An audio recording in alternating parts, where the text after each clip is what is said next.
국가의 국제 정치들을 이해하지 못하고 있던 나라들은 세계사의 흐름 속에서 개박살이 납니다. 그런 나라들이 진짜 많아요. 그래서 우리나라, 내가 한국사라던가 그 우리나라 역사 교육을 별로 안 좋아하는 이유가 뭐냐면은 자기 나라 중심으로 역사를 배우면 자기 나라 말고 다른 나라 다 쓰레기예요.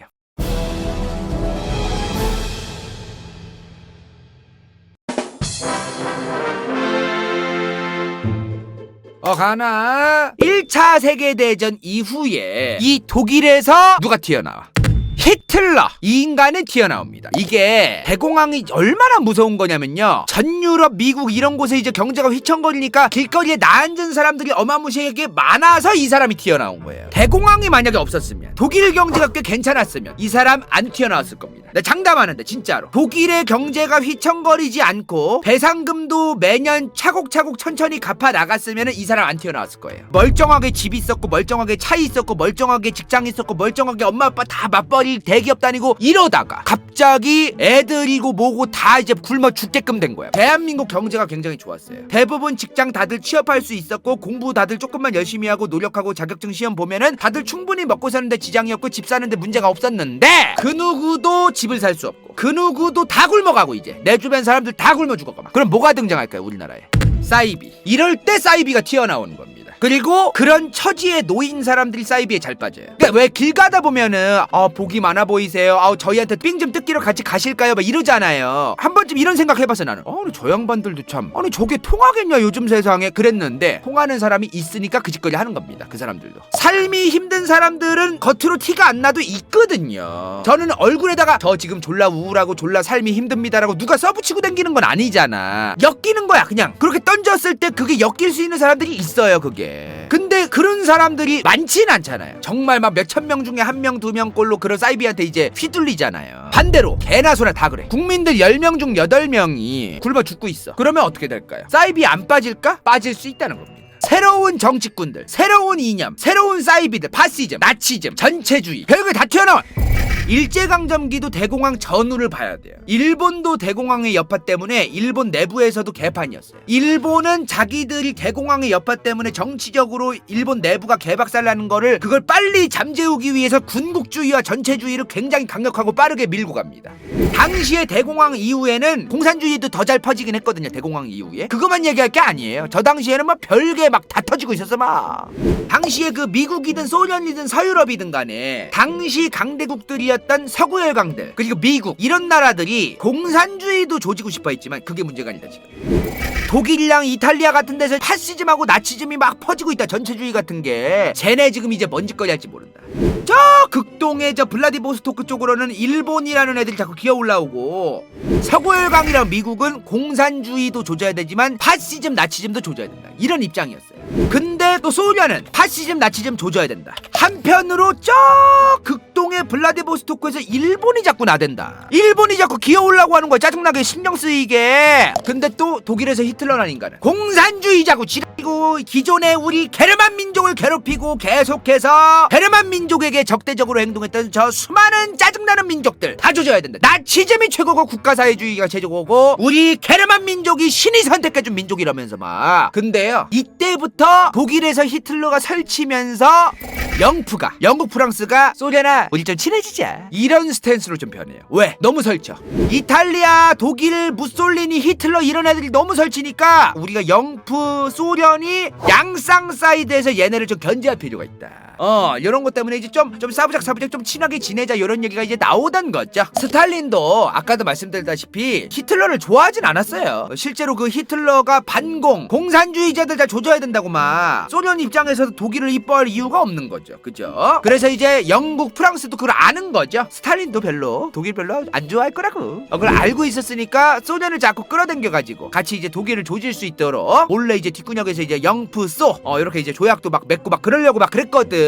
이때 독일의 히틀러가 설치고 다니니까 이 독일의 히틀러를 신경 쓰고 머리 아프게 생각했던 국가들이 어디냐면, 일단 영국, 프랑스, 이탈리아, 소련, 일단은 요 4개 요 정도가 있었어요. 문제는 입장이 다 달라. 프랑스는 뭐야? 독일이랑 1차 세계대전 때 개박살 났었잖아요. 프랑스가 독일이랑 졸라 싸웠잖아. 1차 세계대전 때 게 프랑스가 독일 때문에 1차 세계대전 때 제일 개박살났던 나라거든요. 그러니까 독일을 굉장히 안 좋아한단 말이야, 프랑스는. 히틀러고 아니고 얘네는 아예 나대는 거 시작도 못하게 아예 싹을 뽑아내야 된다. 그러니까 프랑스는 영국아, 소련아, 아예 이 독일 이색들 아예 못 나대게 해야 돼 하면서 국방력 올리는 거 자체를 0.01만 올려도 난리를 쳤어요, 프랑스는. 독일 저 새끼들 지금 요새 뭐 총을 한두 개 만든다던데. 그것도 안 돼. 너네는 총이고 알고 잠수함 뭐 배를 더 만든다, 아무것도 할 생각하지 말라고. 프랑스는 엄청 난리를 쳤어. 근데 영국은 국방력 좀 늘릴 수도 있지 뭐. 쟤네는 뭐 여기 육지에 있고 나는 뭐 섬에 있고 뭐 적당히 늘려. 대신 너네가 50 늘리면 우리는 150 늘릴게. 아니 얘들아, 프랑스야 소련아, 얘들아 독일이 국방력 이번에 50 정도 늘린대. 그거 좀 늘릴 수 있는 거 아니니? 근데 나는 솔직한 얘기로 독일이 50 정도 늘리는 거에 동의는 하는데 불안하네? 나는 150 정도 늘리는 거 괜찮을 것 같다. 그지 얘들아? 다들 내가 150 올리는 거 뭐라고 하지 마였어요. 독일을 명분으로 자기들이 국방력을 무럭무럭 그냥 키워도 다른 나라들이 아무도 말을 못하게 막을 수 있는 명분이 되는 거예요. 1차 세계대전 이후에 영국도 짜증나는 게 있었어요. 영국 입장에서도 짜증나는 게 뭐였냐면은 1차 세계대전 터진 이후에 다 같이 국방력을 함부로 올리면 안 된다라는 게 있었어요. 영국은 짜증나는 거야 그게. 아니 그 니들 사정이지. 나는 국방력 계속 올리고 싶은데 지금 왜 다 같이 하향 평준화를 만들려고 하느냐, 이런 게 짜증났었어요, 영국도. 근데 여기서 소련은 입장이 어땠을까요?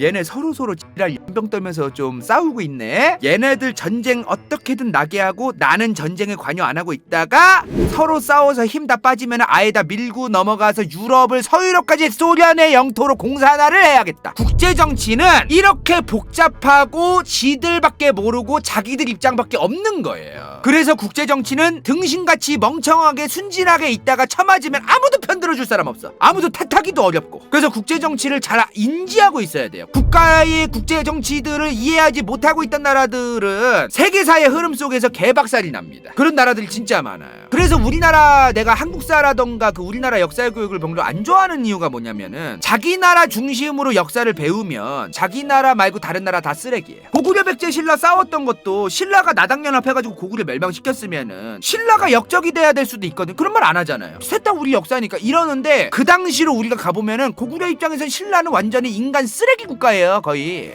이게 무슨 말을 하고 싶은 거냐면은 영국 입장에서는 우리가 생존하기 위해서 어쩔 수 없이 다 여기도 땅이 있었고 그랬던 거라고. 우리는 섬이라서 뭐가 없었다고. 다른 이런 식민지 없었으면은 아마 독일이나 프랑스가 우리를 쳐들어와서 개박살 냈을 거라고. 우리도 할 말 있다고. 다 할 말은 있어요. 자기 나라 중심적이고 자기 나라 국뽕을 중심으로 자기 나라에 유리하게 자꾸 해석을 하기 시작하면은 세계사의 시옷자도 못 배웁니다. 아무것도 배울 수가 없어요. 우리나라를 중심으로 너무 그 역사를 공부하는 것도 적절하진 않다. 그런 생각이 좀 들어요. 자, 아무튼 대공황 이후에 이렇게 너무나 꼬여있던 국제정치 상황. 자, 그렇게 프랑스 입장에서 아까 뭐라고 했어요? 독일 너무 X같다. 독일 쟤네들은 총알 하나도 더 많아지면 안 된다. 쟤네들이 어디 국방력이 올라지는 거야. 가만히 눈 뜨고 보라는 거냐. 그래서 1935년 5월 프랑스 소련의 우호 조약이 체결됩니다. 독일이 만약에 프랑스를 침공하거나 소련을 침략했을 때 서로 지원을 해주는 조약이에요. 근데 이때 프랑스가 소련이랑 나치 독일을 이제 견제하려고 이런 거 하고 있을 때 영국은 영국과 독일이 100대 35 비율로, 독일아 우리가 잠수함 100대 가지고 있으면 니네는 35대만 갖고 있는 거, 우리가 200대면 니네는 35 곱하기 2 이렇게 갖고 있는 거로 우리 서로 합의 보자 하면서 합의를 해요. 그래서 프랑스가 이때 어디서 그런 말도 안 되는 개소리를 하냐고. 독일이 잠수함 한 대도 못 만들게 할 생각을 해야지 어디 무슨 100대 35 같은 말 같잖은 합의를 하느냐고 막 그러면서 프랑스랑 영국이 사이가 더러워집니다. 요때 이 정신없는 틈을 타서 또 갑자기 이탈리아의 무솔리니, 이 양반이 아프리카 쳐들어가야지. 식민지가 별로 없었거든요, 이탈리아가. 그러니까 이 틈을 이용해서 에티오피아를 침공합니다. 지들 식민지 지금이라도 이제 더 만들겠다면서. 이때가 1935에서 36년이에요. 근데 이때 독일은 프랑스랑 국경에서 1차 세계대전 때 비무장지대로 계속해서 유지하자고 협의를 받던 데가 있었어. 라인란트, 여기가 독일이랑 프랑스가 서로 함부로 쳐들어가지 않게끔 비무장 지역으로서 존재하게끔 1차 세계대전 이후에 협의를 받던 지역이에요. 근데 여기에 갑자기 히틀러가 군대를 배치합니다. 그러자마자 프랑스가 아니 히틀러 너 예전에 협의했잖아. 근데 여기 왜 군대를 배치해? 너 미친 거 아니야 이거? 그러니까 히틀러가 이런 얘기를 해요. 아니 이번에 여기 들었는데요. 소련이든 프랑스든 얼마든지 우리를 조지기 위해서 둘이서 힘을 합하고 있다는 거를 들었습니다. 너무너무 불안하네요. 그래서 이 라인란트 지역에 저 군대 둬야 될 것 같아요. 이러면서 배치를 해요. 그러니까 프랑스가 막 펄펄 뛰는 거야. 어디 이 새끼 여기가 어디라고 여기다 군대를 막 배치하냐면서. 그러니까 영국이 그럴 수 있어. 솔직히 내 생각에 독일도 자기들의 방어를 위해서 저 정도는 요 정도 이런데 군대 배치하는 건 그럴 수 있는 거지. 영국은 프랑스든 독일든 소련이든 서로 계속해서 치고받고 싸우고 그 치고받고 싸우는 상황을 만들어내서 견제하고 영국은 서로 힘이 덜 크게 만드는 동안에 지들은 힘 키우고 이런 게 목적이었단 말이에요. 영국은. 그러니까 이런 상황들을 계속해서 좀 만들고 싶었던 거야. 영국은. 아니 독일이 프랑스 조지면 그때 가서 내가 소련이랑 같이 얘네 조져도 되는 거고. 그리고 만약에 독일이 뭔가 프랑스를 침공한다 그럼 그때 가서 또 프랑스 편 하면 되는 거지 뭐. 그런 스탠스니까. 이 당시에요. 독일이랑 이탈리아, 무솔리니랑 히틀러가 이때까지만 해도 같은 편 느낌은 아니었어요. 근데 자기들도 알기는 알았어요. 히틀러든 무솔리니든 히틀러는 너무나 따돌림 당하는데 느낌이고 무솔리니는 우리 편이 좀 있었으면 좋겠는데 요런 입장이었거든. 히틀러든 무솔리니든 서로 자기들의 편을 먹어줄 무언가 동반자가 필요했던 거죠. 자 근데 1936년 7월 스페인에서 군부 쿠데타가 일어납니다. 스페인이 당시에 공산주의까지는 아닌데 공산사회주의를 좀 표방하고 지향하는 정부가 있었어. 살짝 친소련, 아주 살짝 친소련, 좀 사회주의 정부가 있었거든요. 근데 여기서 군부 쿠데타가 일어난 거야. 이 사회주의 정부를 개박살내야 된다면서. 그러면 여기서 소련이 스페인에서 이러한 저 사회주의 계열의 정부와 군부 쿠데타 상황에서 소련이 누구를 지원할까요? 당연히 사회주의 정부지. 소련은 여기에 처박혀 있었기 때문에 어떻게든 서유럽 쪽에 자기 편을 만들고 싶어 했는데 너무나 겹경사야. 안 그래도 사회주의 정부라서 이뻐 죽겠는데 쿠데타 때문에 위험하대네.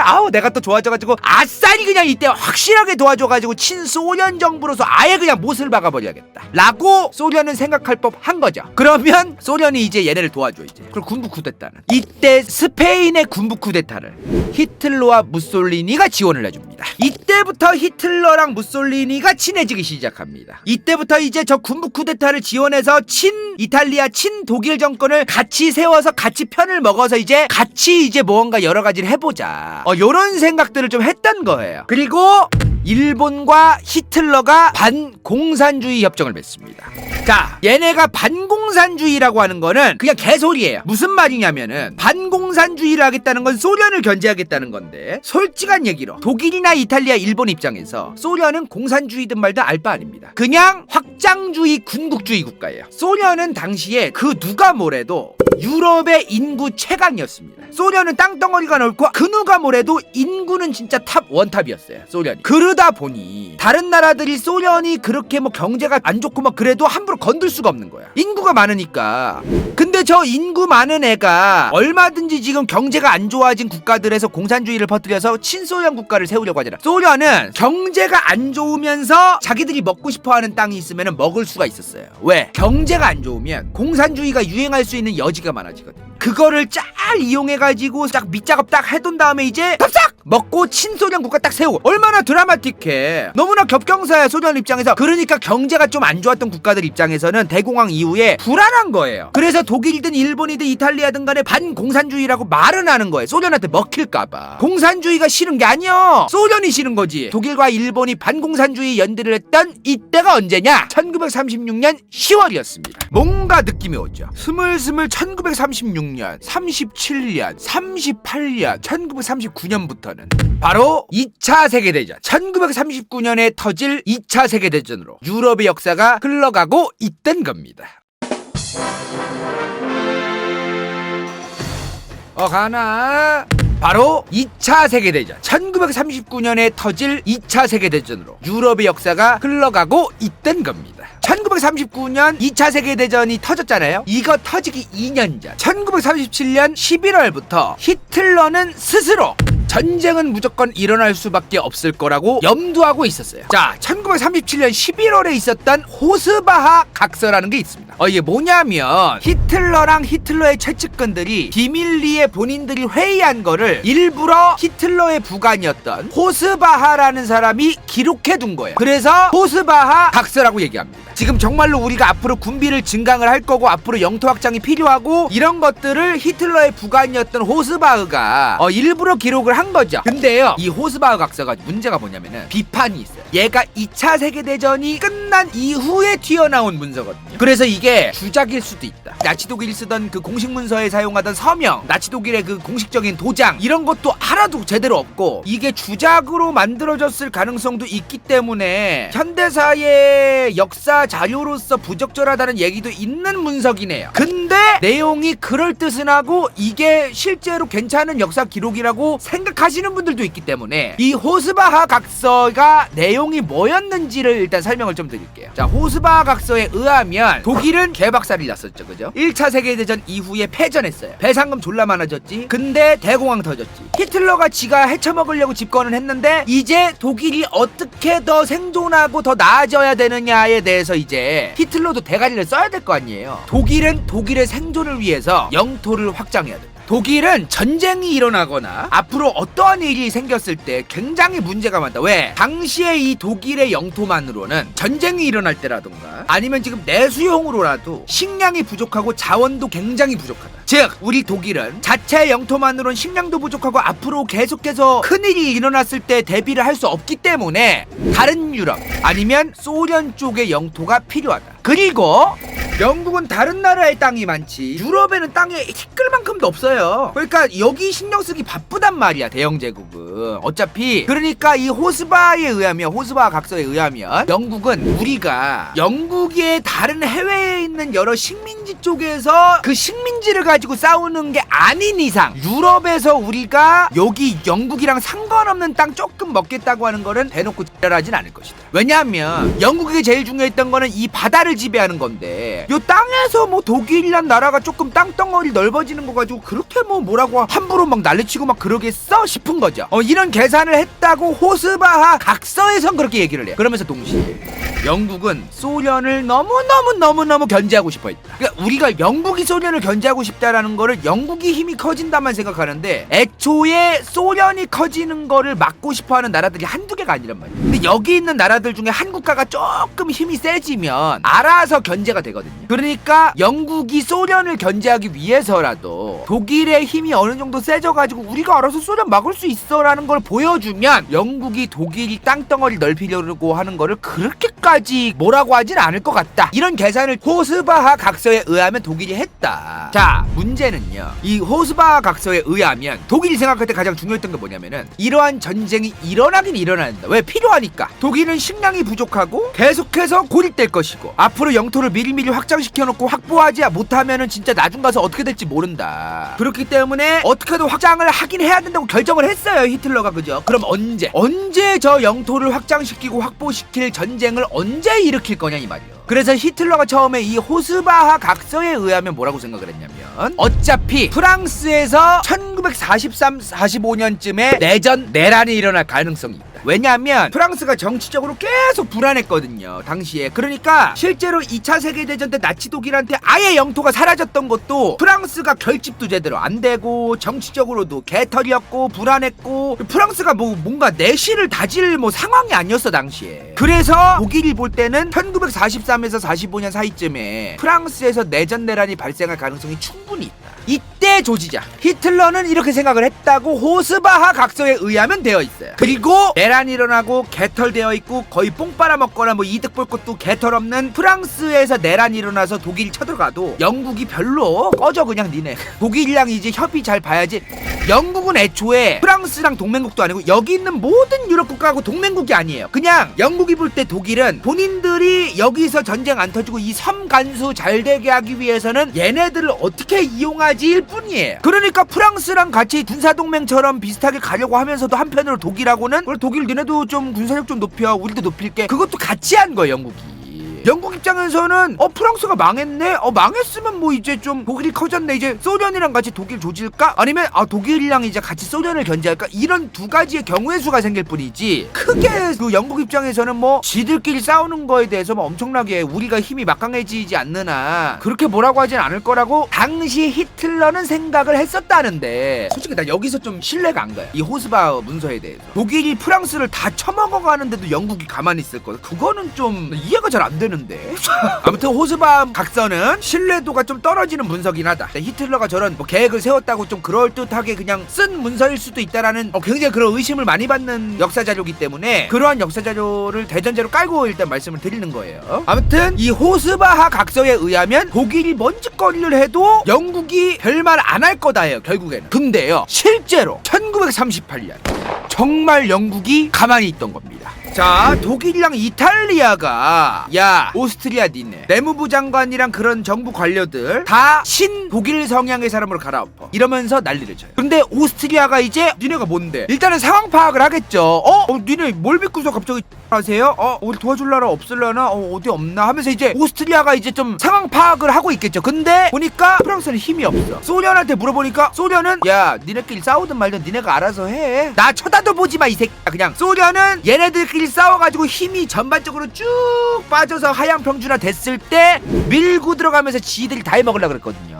제발 싸워 이런 입장이었단 말이야 소련은. 그러니까 날 왜 봐 오스트리아 니네가 알아서 해 이제 그런 거지. 그 다음 영국은 독일이 좀 힘이 커지네? 근데 생각을 해보니까 독일이 조금 힘이 오스트리아도 먹고 좀 그러면서 좀 얘네 독일이 좀 커져야 알아서 프랑스도 짜져 있고 소련도 알아서 견제가 되고 독일이 좀 힘이 세져가지고 나쁠 게 하나도 없겠네? 라고 영국이 생각을 하는 거예요. 실제로 영국에 가있던 오스트리아 외교관한테 대사한테 이제 영국이 공식적으로 야 니네 오스트리아 총리한테 전해 독일한테 개기지 말고 독일 말 들으라고 전해 라고 얘기를 해요. 실제로 영국이.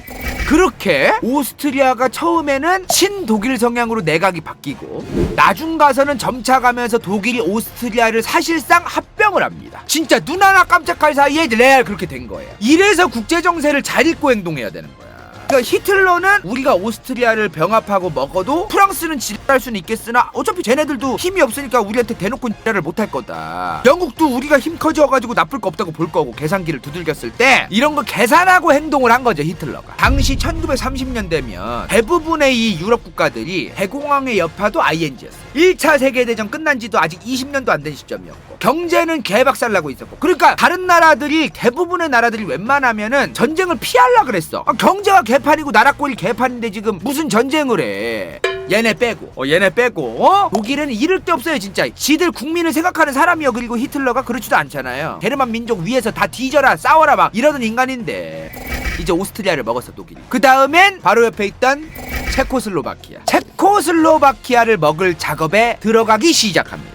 체코슬로바키아도 이제 먹어야지 하고서 있었는데 이때 체코슬로바키아가 프랑스랑 동맹이었어요. 그래서 체코슬로바키아가 프랑스 형한테 이제 도와달라고요. 형 히틀러 저 새끼야 자꾸 우리한테 이래라 저래라 분리를 하니 많이 이 땅 정도는 자기들이 뭐 영향력을 행사하겠다니 말이 막 이러는데 어떡하지 이러는 거야. 그때 프랑스가 뭐라고 했을까? 도와주고 싶은데 영국이랑 같이 도와주는 거 아니면 우리 혼자서는 니네 못 도와줘. 미안 그래요. 왜?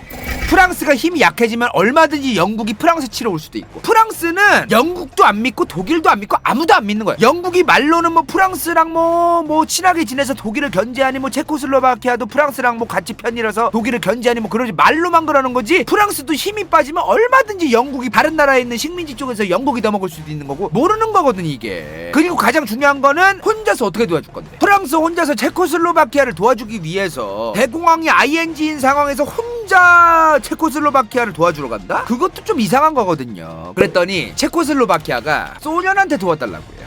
소련 형 우리 좀 도와줘. 그랬더니 소련이 뭐라고 했어요 저번에? 프랑스랑 소련이랑 같이 군사적인 조약 같은 게 있었다 그랬잖아요. 그랬더니 소련이 프랑스가 먼저 니네를 도와주겠다고 하면 그때 우리도 도와줄게. 다들 독일, 체코슬로바키아에서 별짓거리 다들 오스트리아를 처먹든 가만히 있는 거예요 그냥. 그러니까 어떤 생각을 했던 거냐면 다들 대부분의 유럽 국가들이 히틀러가 뭔 짓을 하든 말든 이제 그건 알 바 아니고 그냥 어떠한 상황이 벌어지든 간에 웬만하면 대부분의 다른 유럽 국가들이 전쟁을 피하려고 했어요. 경제가 개판이었으니까. 두 번째로는 전쟁을 하기 싫은데 히틀러가 나대잖아. 아무리 전쟁을 하기 싫어도 한두 끝도 없이 저 인간이 계속 나대게 내버려두면 안 되잖아요. 그 어떤 느낌이 있냐면 다들 그래 오스트리아 먹고 이제 체코슬로바키아 이제 분리하고 이제 뭐 지들이 좀 영향력 행사 그 정도 하면 이제 좀 그만하겠지. 저 정도로 생각을 했어요. 대부분의 유럽 국가들이. 그러니까 내버려뒀던 겁니다.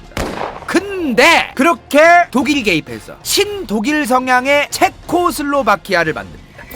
체코랑 일단 슬로바키아를 분리시켜요. 슬로바키아는 분리를 한다면 뭐라고 하냐면은 이제 슬로바키아는 불쌍한 나라라서 우리가 보호해주는 그런 나라라고. 그러면서 사실상 지들이 다 잊혀먹고 거기서 체코는 아예 자기들이 위임을 받아서 위임 통치령으로 하겠다는 거예요. 처음에는 체코슬로바키아에서 나댄다길래 영국 프랑스도 그냥 뭐 체코슬로바키아에 뭐 친독일 성향 넣어달라고 그냥 그 정도로 하겠지 저 새끼 그랬는데 사실상 다 헤쳐먹겠다는 거야. 영프 입장에서 이제 얘네들 적당히 하고 좀 빠질 줄 알았더니 이 새끼 저 선을 넘네. 그러더니 이제 히틀러가 이제 아예 대놓고 폴란드를 처먹겠다고 대놓고 나대요. 독일이 단치를 달라고 드립을 치기 시작합니다. 폴란드한테 대놓고 그냥 니네 땅 내놓으라고 한 거예요. 그러니까 이제 안 되겠다 싶은 거야. 영국이 이제서야 이제 독일이 폴란드의 털끝 하나라도 건들면 영국은 모든 수단을 동원해서 폴란드를 지원할 거다. 알겠지? 그만 나대라 라고 발표합니다. 그제서야 가만히 계시던 프랑스가 얘네가 해야 좀 따라가는 느낌이에요. 보면은 적극적이지 않아. 우리도 폴란드 지원할 거다. 독일이 이제 폴란드 침공하면 좀 그런 느낌이야. 근데요 영국이랑 프랑스가 폴란드 건들지 말라고 얘기를 했음에도 불구하고 히틀러는 그러거나 말거나 무솔리니 이탈리아랑 군사동맹을 본격적으로 맺고 폴란드를 무력으로 조지려고 준비를 하기 시작합니다. 이제 독일하고 이탈리아 이제 체코슬로바키아 오스트리아 이쪽은 이제 끝난 거야. 이제 독일 이탈리아가 이제 쥐락펴락하고 있었으니까 이제 여기 정리됐으니까 이제 여기로 가겠다는 건데 폴란드로. 자 그거를 당연히 영프가 두고 보고 있지 않겠죠. 근데 소련의 입장은 뭐였을까요? 독일이 오스트리아 체코슬로바키아에서 연병 떨고 이탈리아랑 또 동맹까지 맺고 군사동맹 그 다음 폴란드까지 이제 군사적으로 이제 개박살내러 온다고 했을 때 소련은 무슨 생각을 했을까 처음에? 뭐지? 무슨 상황이지 이게? 소련이 이 타이밍에 어떤 오해를 하냐면 영국 프랑스가 얘기했댔죠. 폴란드를 독일이 건들면 가만히 있지 않겠다고. 그런데 독일이 그러거나 말거나 우리는 쳐들어 갈 거야 계획을 막 세우고 있으니까 소련 입장에서 영국 프랑스가 왜 이렇게 적극적으로 견제를 안 하지 독일을? 저 새끼들 주댕이로만 독일 견제한다고 그러고 일부러 독일 힘 키워주게 해서 우리 견제 소련 견제하려고 일부러 말로만 견제한다고 하는 건가? 이런 생각이 드는 거예요. 주작질인가 저거? 얘네 다 씨발 한패 아니야? 다 짜고 치는 거 아니야 얘네? 요런 생각이 좀 드는 거지 소련이. 이제서야 소련도 이제 우리가 어떻게 해야 되지가 이제 떠오르기 시작하는 건데 자 엄청 복잡해. 잘 들어야 돼. 입장 차이가 다 달라 지금. 자 봐봐요.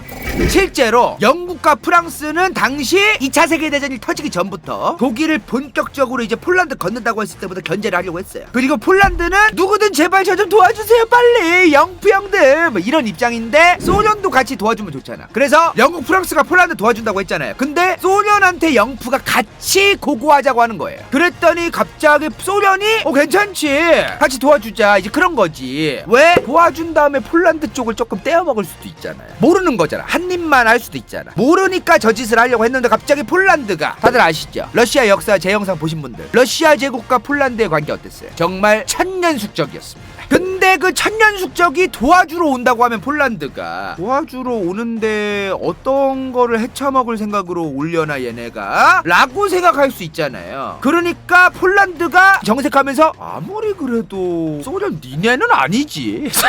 소련 입장에 그러면 어떡하자는 건데 그럼 나보고. 근데 이 타이밍에 히틀러가 영프가 소련을 꼬드기긴 했는데 폴란드 쟤네들 때문에 소련을 못 꼬드겠네? 여기서 그러면 내가? 소련이 저쪽 편에 들어가봤자 나한테 좋을 거 없잖아? 소련아 뭐 니네 뭐 거기 뭐 좀 뭐 어떻게 뭐 재미 좀 보려고 했는데 뭐 못 갔다며. 뭐 어떻게 또 마음이 또 상했겠네. 너네 솔직한 얘기로 소련 니네 폴란드 도와주려고 했던 거 폴란드 땅 먹고 싶어서 그런 거잖아. 다 알고 있어. 그럼 아싸리 나랑 같이 조져서 폴란드를 나눠 먹자. 그러면 소련 입장에서 나쁠 게 하나도 없는 겁니다. 이게 바로 뭐다? 그 유명한 독소 불가침 조약입니다. 이 독소 불가침 조약을 한 상황이 스탈린이 등신 같았다 뭐 이런 얘기 하시는 분들이 있는데 그거 되게 쉽게 말하는 거고, 요 상황에서는 저 독소 불가침 조약을 소련이 선택하는 것도 나쁘지 않았어요.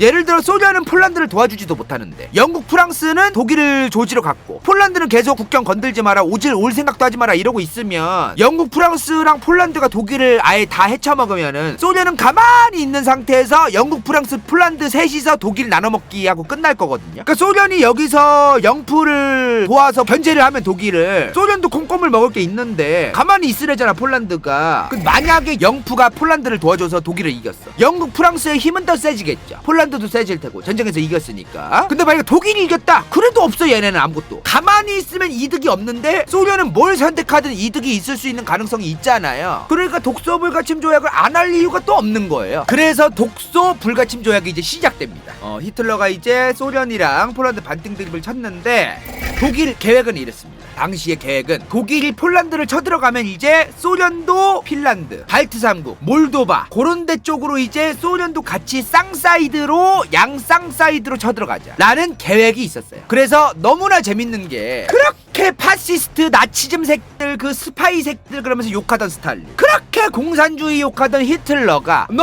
너무나 아주 희대의 아주 이상한 조합으로 독소의 조합, 독일 소련의 불가침 조약이 이제 맺어진 것이고요. 국제정치에 뭐 이런 이념이 뭐가 소용이 있겠어요, 그죠? 자, 그렇게 1939년 9월 1일 독일의 폴란드 침공, 독일과 소련의 뒷구녕 협의가 끝나고 독일의 폴란드 침공이 시작됩니다. 한 달도 안 돼서 9월 26일에 폴란드의 수도 바르샤바가 함락당해요. 그러자마자 소련은 핀란드랑 이제 발트 3국이 있는 데를 조지는 거죠.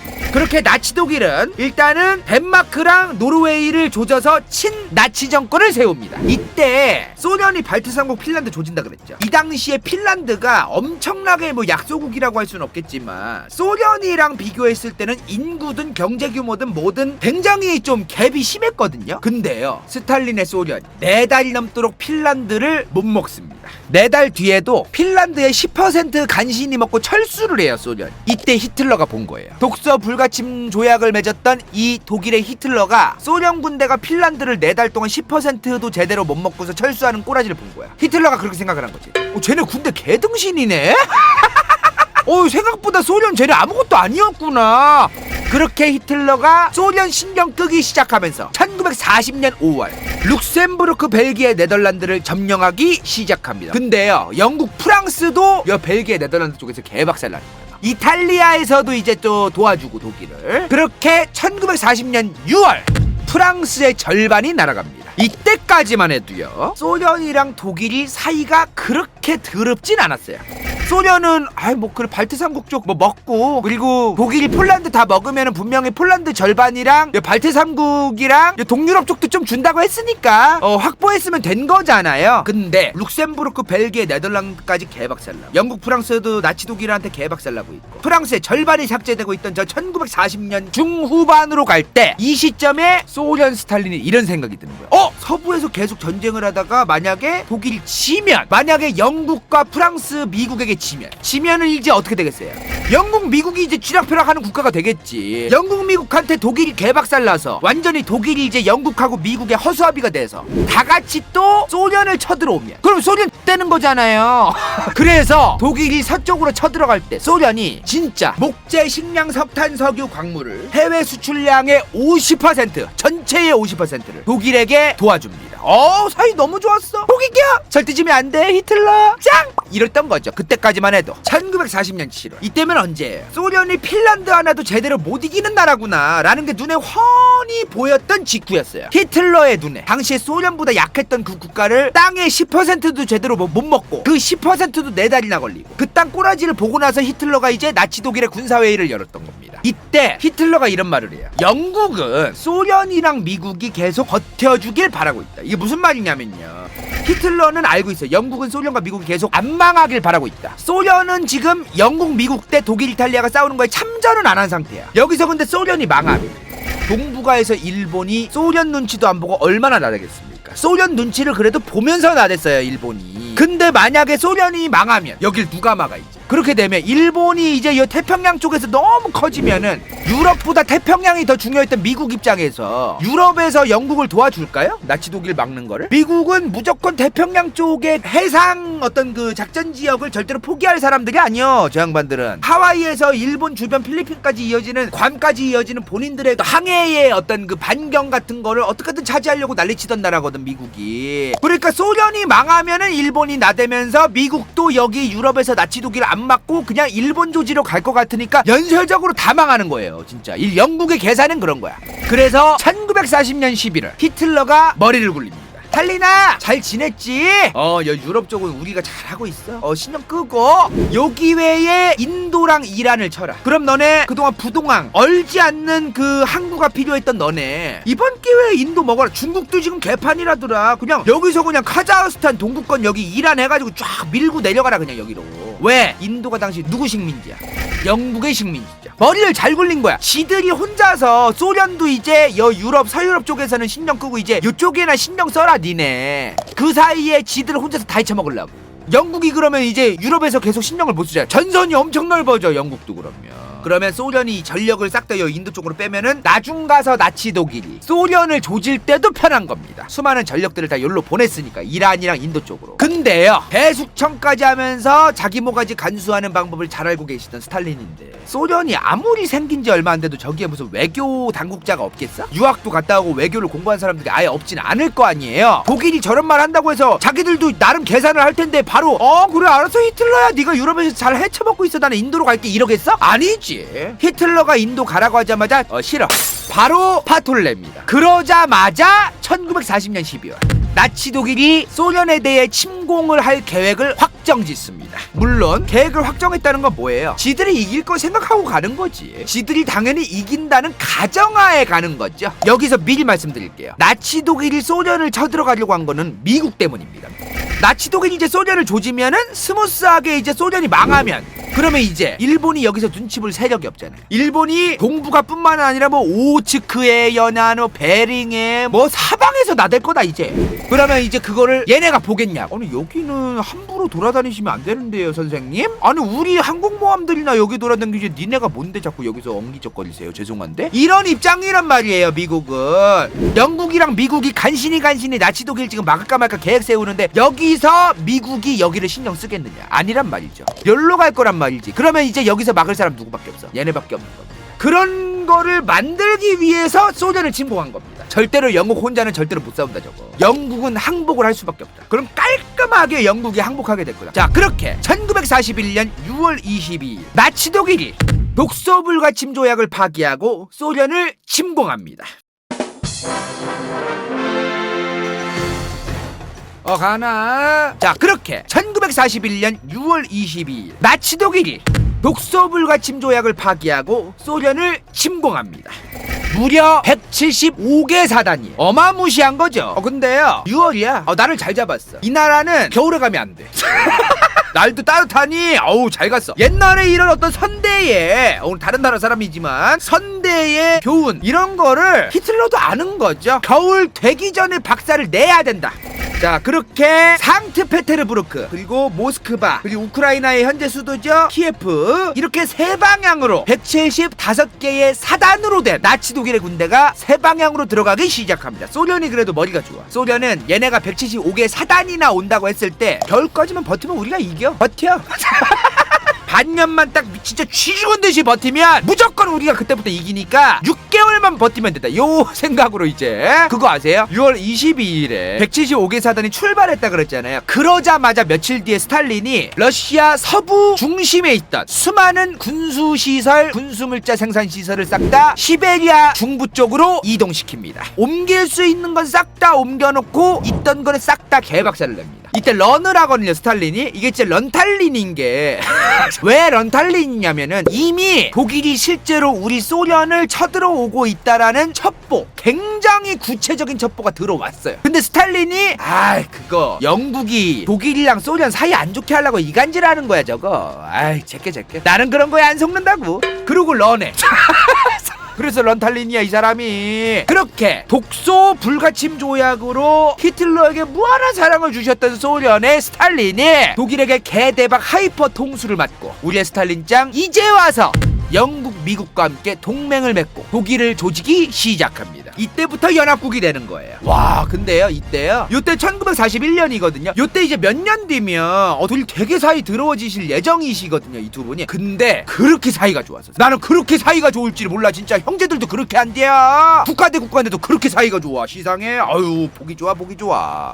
1차 소비에트 의정서 1941년 10월 1일부터 1942년 6월까지 약 한 8개월이죠. 미국이 소련에게 10억 달러 가치가 있는 무려 127억 톤이나 무게가 나가는 어마무시한 물자를 미국이 소련에 제공하기로 합의를 합니다. 이때 미국이 소련한테 지원했던 내용이 군수용 비행기 22,150대, 땅크 12,700대, 화물차 97만 5,883대, 모터사이클 35,170대, 트랙터 8,071대, 자동화기 13만 1,633대, 폭탄 및 화약 34만 5,735톤을 무려 8달 동안 미국이 소련에게 제공하기로 합의를 봤던 얘기가 바로 1차 소비에트 의정서입니다. 그렇게 소련을 지원해주기 시작했던 미국. 근데요, 이게 10월부터 지원이 시작하잖아요. 지원 시작하자마자 역시 지형빨, 기후빨, 디버프빨, 나폴레옹도 이제 그 디버프빨로 러시아 제국한테 개박살 났던 것처럼 히틀러도 지형빨, 기후빨, 디버프빨로 소련에게 개털리기 시작합니다.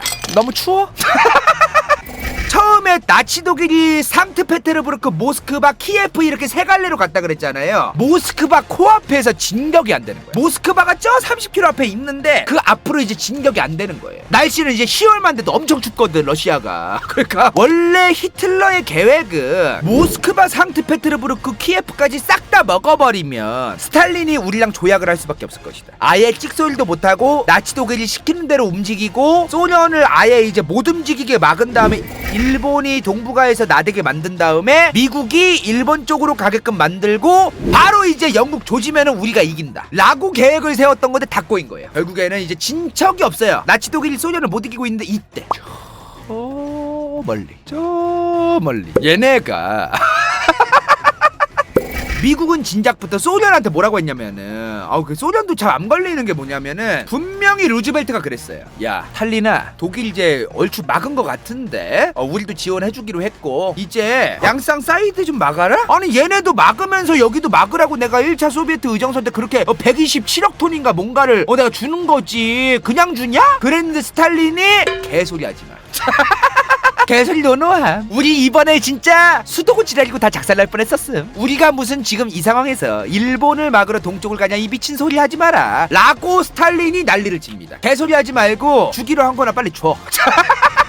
일본은 좀 나중에. 그러자마자 일본이 이제 환장해서 태평양 전쟁을 일으킵니다. 그러니까 일본도 이런 거죠. 단순하게 이렇게 하는 분들이 있어요. 일본이 미국을 일부러 건드렸다가 있는데 단순하게 미국이 이제 석유 금수 조치를 하고 석유라던가 여러 가지 이제 군수물자에 필요한 것들을 이제 미국이 일본한테 안 팔면서 이제 트러블이 생기잖아요. 일본이랑 미국이. 근데 만약에 소련이 밑으로 연해주로 내려왔으면 얘기 달라집니다. 거기서도 만약에 진주만을 조졌다? 그거는 미친놈이죠. 사실 일본이 좀 더 편안한 마음으로 미국을 조졌던 이유가 소련이 안 내려왔던 덕분도 있기는 있었다. 왜냐면 안 내려왔다는 얘기가 왜 나오냐면 내려가라고 했는데도 안 내려간 거 아니야 이 양반이.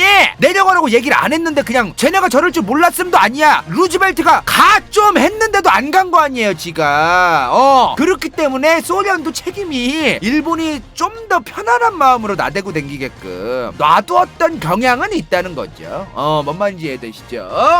미국이 그리고 일본 입장에서 유럽에서 이제 미국이 영국이랑 도와가지고 나치 독일하고 싸우느라 바빴기 때문에 유럽에서 바쁜 미국이 설마 여기 오겠어? 한 거죠. 왜냐면요, 미국은 소련한테 127억 톤을 준다고 했던 1941년까지만 해도 직접적인 참전을 거의 안 했을 때입니다. 미국이. 유럽에서. 그러니까 물자를 대신 주고 돈 빌려주고 저금리 차관, 저금리 대출로 빌려주고 그런 거로 대신 이제 좀 니네가 피 흘려 이거지. 미국이 자기들 군인들이 직접 피 흘리게 하려고 안 했었어요. 그러니까 그런 스탠스였기 때문에 일본도 쟤네는 직접 전쟁을 안 하려고 하니까 우리가 진주만을 건들면은 가만히 짜져 있겠지라고 계산을 할 만도 한 거죠. 당시 미국은 전쟁 엄청 싫어했어요. 자기들 피 흘리는 거 전혀 노노했거든. 당시에 미국은 가만히 앉아서 참전 안 하고서 그냥 폭탄 사세요, 전투기 사세요, 땅크 사세요 이러고 있었으면 됐어요. 전혀 그 참전할 이유가 없었어요, 미국 입장에서는.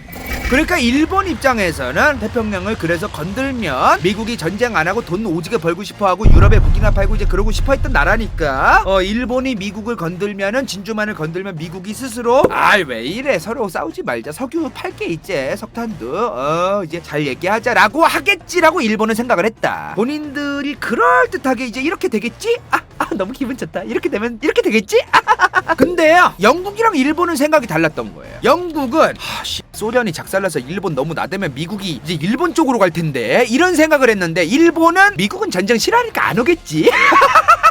다 이렇게 각자의 입장과 소설에 따라 다르다. 이렇게 달라요. 자, 그렇게 1941년 12월 7일 진주만 일본이 사자의 코터를 건드립니다. 결국 어떻게 돼요? 미국이 실제로 영국 말대로 굉장히 많은 전선들을 이제 태평양 쪽으로 옮기기 시작합니다. 자, 드디어 이제 독일 입장에서 뭐예요? 겹경사야. 실제로 독일이 원하는 대로 돼요. 그래서 바로 또 소련은요 4, 4분기 1, 4분기는 가면 안 돼요. 자, 1942년 여름 3, 4분기죠.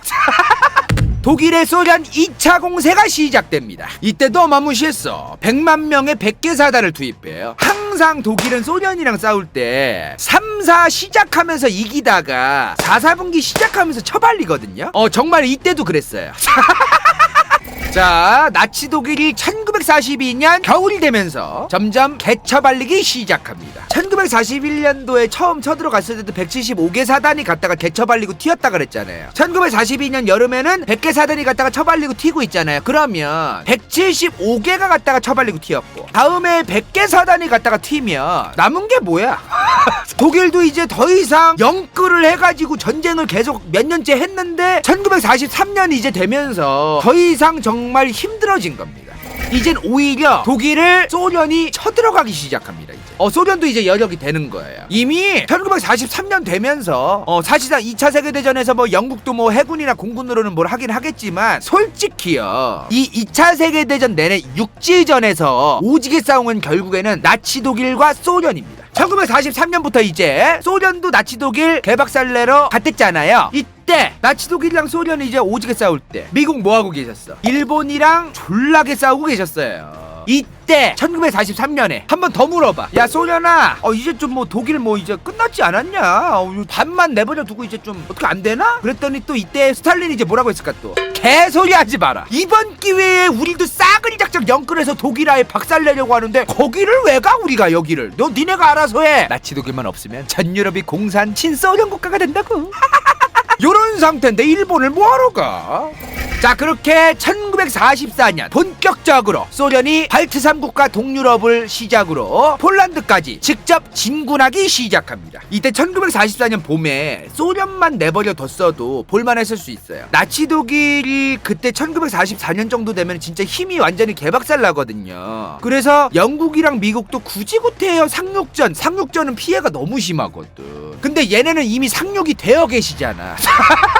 그러니까 영국이랑 미국은 유럽에 들어가려면 상륙전을 해야 돼요. 그런데 영국, 미국도 이제 공군이나 해군만 좀 했어도 되는데, 앞으로 여러분들도 이제 국제정치 같은 거 공부하실 때 아시면 좋은데, 전쟁은요 제 혼자 전쟁 잘하고 쫙 밀고 들어가게 내버려두면 안 돼요. 혼자 다 잊혀먹거든. 만약에 영국이랑 미국이 이때 소련이 동유럽 폴란드 시작으로 이제 전 유럽을 다 실어봐. 막 다 실었어. 그러면은 영국이랑 미국이 할 말이 없어요. 얘네가 다 잊혀먹거든. 그래서 어떻게든 이제 미국이랑 영국도 상륙을 하려고 했었던 겁니다. 물론 전쟁에서 승리하기 위한 것도 있었지만, 한편으로는 자기들도 먹을 건 있어야 된다. 전후 처리를 할 때를 대비하는 게 있다는 거죠. 그래서 이제 미국이랑 영국이랑 소련이 동유럽에서 출발할 때 프랑스 북쪽에서 이제 상륙을 시작합니다. 미국하고 영국이. 그게 바로 그 유명한 노르망디 상륙작전입니다. 다들 들어보신 적 있으실 거예요. 자, 1944년 6월 이제 미국이랑 영국은 노르망디 상륙작전을 시작했다. 이미 끝났어요. 근데 1944년 10월 4달밖에 안 됐거든요. 영국이랑 미국이랑 소련이 연합군이 그 이전 영토 100% 거의 회복합니다. 독일은 이미 이때부터 끝난 거예요. 이미 이제 독일은 이제 양상 사이드에서 이제 후달리는데 소련은 여기서 밀고 들어오지, 상륙은 이미 돼가지고 프랑스 회복해가지고 이제 여기서 이제 작전 수행하지. 끝난 거죠 뭐. 이제 일본 갈 거지? 와, 진짜 이거 이미 2번 빠꾸 먹었거든요. 3번은 아니지. 이번엔 가야지 진짜. 이거 실제거든요. 1944년 말 스탈린이 그랬지. 그래. 그렇긴 한데 우리도 이제 또 전쟁 이제 또 아직은 완벽히 안 끝났고, 아유 또 우리도 또 이제 건물도 새로 짓고 뭐 여러 가지 또 이제 정리할 것도 좀 있는데 한 3달 정도 좀 지나고 1945년 한 봄 정도는 좀 지나야 될 것 같다. 또 그때까지 좀 기다려줘. 라고 얘기를 합니다. 1945년 봄까지는 안 도와준다는 얘기죠. 그때 되면 이미 뭐예요? 일본은 거의 폐기물 처리장에 있는 거의 10년 묵은 찢어진 이불급이 돼요. 이미 원자폭탄을 1945년 8월에 쏘지만 원폭을 맞기 전부터 거적대기였어요. 근데도 항복을 안 해서 원폭까지 맞은 거지. 이미 저 때부터 도쿄 대공습이라던가 여러 가지 대공습을 하도 받아가지고 성한 게 없어. 어찌되었든 1945년 5월 8일 독일 베를린이 함락됩니다. 그리고 나서 자, 간다요의 핵무기 편 보신 분들 다 아시겠지만 1945년 7월 맨해튼 프로젝트에서 핵무기가 완성이 되죠. 그리고 딱 진짜 2-3주 뒤에 히로시마 나가사키 투하가 펑펑 되면서 일본이 무조건 항복을 합니다. 그렇게 2차 세계대전이 끝이 납니다. 2차 세계대전에 이제 승전국 미영소 너무나 서로 사이좋게 또 단합해서 전쟁도 잘 수행을 했고요. 그죠? 이제 2차 세계대전 끝나고 이제 연합국들 무슨 생각을 할까요? 이제 내가 짱 먹어야지. 자, 근데요 문제가 있었어. 1945년 직후 핵무기가 유일무이하게 있던 나라가 어디예요? 바로 미국입니다. 자, 이제 모든 전 세계의 서구열강 국가들 제국주의 해체해라. 식민지들을 싹 다 독립시켜줘라. 우드로 윌슨의 민족자결주의 드립을 치면서 이 식민지들을 다 독립시켜주고 각 국가의 그 민족들의 주권이 있고 민족들이 결정을 해야 되고, 특히 영국 니네 어디 이렇게 많이 가 먹고 있어? 잘못된 거지.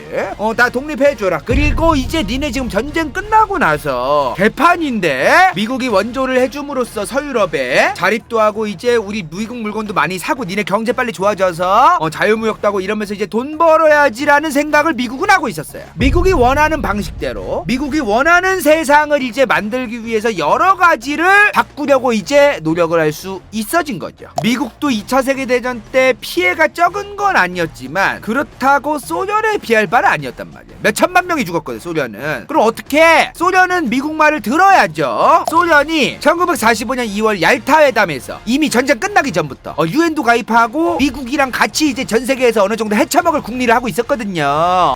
이게 1940년 이후의 소비에트 연방이거든요. 이게 미국 입장에서는 아까 뭐라고 해서 다 제국주의 하지 마라. 그러니까 소련이 내가 여기를 다 내 땅으로 만드는 게 아니야. 얘네는 다 주권이 있고 독립국가고 내가 영향력 조금 행사하는 거지 뭐 우리가 아예 먹고 막 그런 관계는 아니야 하면서 협의를 봤어요. 왜냐면 미국도 당시에 무슨 생각을 하고 있었냐면 그래 뭐 어차피 뭐 소련 쟤네들 핵무기도 없고 없는데 뭐 더 이상 뭐 요 정도만 먹고 뭐 저기 있는 나라들도 나중에 친미 국가로 우리가 바꾸면 되는 거니까 고립을 일단 시키고 여기에 다 친미 국가를 다 일단 만들자. 근데 이 얄타 회담이 있었던 2달 뒤 루즈벨트가 죽습니다. 그리고 1차 세계대전 때 미국 군인 출신이었던 루즈벨트 정부의 부통령이었던 해리 트루먼이 대통령 권한대행을 시작합니다. 트루먼은요 소련 입장을 잘 고려를 안 해요. 루즈벨트는 소련의 입장을 조금은 그래도 고려를 해주면서 좀 협의를 받잖아요. 근데 어떻게든 소련을 1도 신뢰하지 않던 부통령이었던 해리 트루먼이 대통령 되자마자 공산주의 소련이 팽창으로 우리 미국에 위협이 된다며 팽창을 저지해야 된다고 난리를 치면서 자유주의 수많은 국가들의 독립 공산화를 막아야 된다 하면서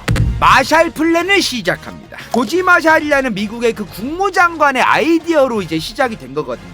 자 보세요. 2차 세계대전 이후에 유럽이 어땠을까? 전쟁 후에 개판이야. 그러니까 이 마샬의 생각은 이런 거야. 미국이 그냥 돈을 뿌리는 게 아니라 얘네를 재건시킨다는 생각으로 뿌리자. 재건을 시킨 다음에 얘네가 만약에 경제가 어느 정도 재건이 되면 그나마 성한 우리 미국의 물건들을 오지게 살 거 아니냐. 소련의 편에 안 서고 오히려 우리가 재건을 도와줬으니까 미국 편이 되지 않겠느냐. 여러모로 미국한테도 나중 가서 얘네가 재건됐을 때 우리 물건 많이 사주면 어차피 이득이다 이거. 그리고 얘네가 또 우리 편에 설 수 있으니까 이득이다. 그게 바로 마샬 플랜입니다. 2차 세계대전 직후에 독일을요 신탁 통치 비슷한 게 있었어요. 근데 나중 가서 미국이랑 영국이 소련한테 단일 국가로 그냥 만들자. 그냥 얘네 그냥 어차피 지금 이제 더 이상 군사력도 제대로 안 생기는 국가가 됐는데 그냥 하나로 통합해서 하나로 그냥 만들어줘. 그랬는데 소련이 그거 오케이 하겠어? 아니 누구 좋으라고 이걸 하나로 만들어주냐? 그럼 얘네 누구 편인데 우리 편 아니잖아. 그래서 미국 영국이 단독으로 그래 알았어. 그러면 4개 국가 중에 우리가 2국가 이상이니까 프랑스도 꼈어요. 나중 가서 우리가 4분의 3만큼 우리 지분만큼 독립시킬게 이 미친 새끼야.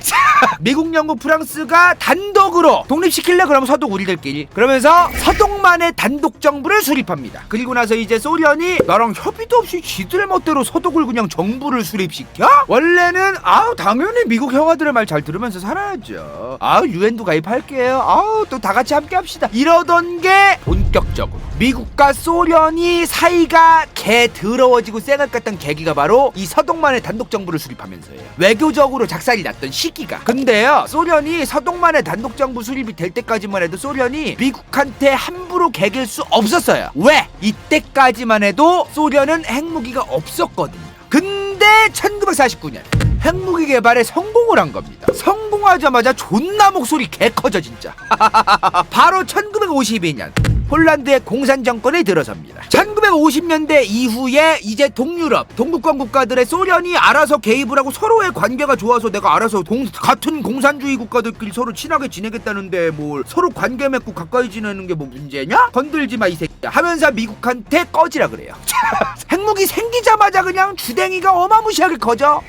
미국이 이제 유럽에서 본격적으로 유럽 정책 기조를 소련이 더 이상 팽창하지 못하게 막아야 한다고 봉쇄 정책으로 가야 된다고 결정을 해버립니다. 바로 이게 뭡니까? 본격적으로 콜드워, 냉전이 시작됩니다. 여기까지가 냉전 시작까지만, 현대사 딱 직전까지만 간다요가 준비한 소련의 역사, 러시아의 역사입니다. 자, 그럼 뭐예요 다음은? 그럼 이제 소련 다음은 뭐냐? 소련 외 또 다른 공산사회주의를 지향하던 국가, 중국. 다음 시간부터 드디어 중국의 신화, 건국 신화부터 현재의 중국까지 도대체 중국의 역사가 무엇이냐에 대해서 다음 시간부터 중국 라이브를 시작하겠습니다.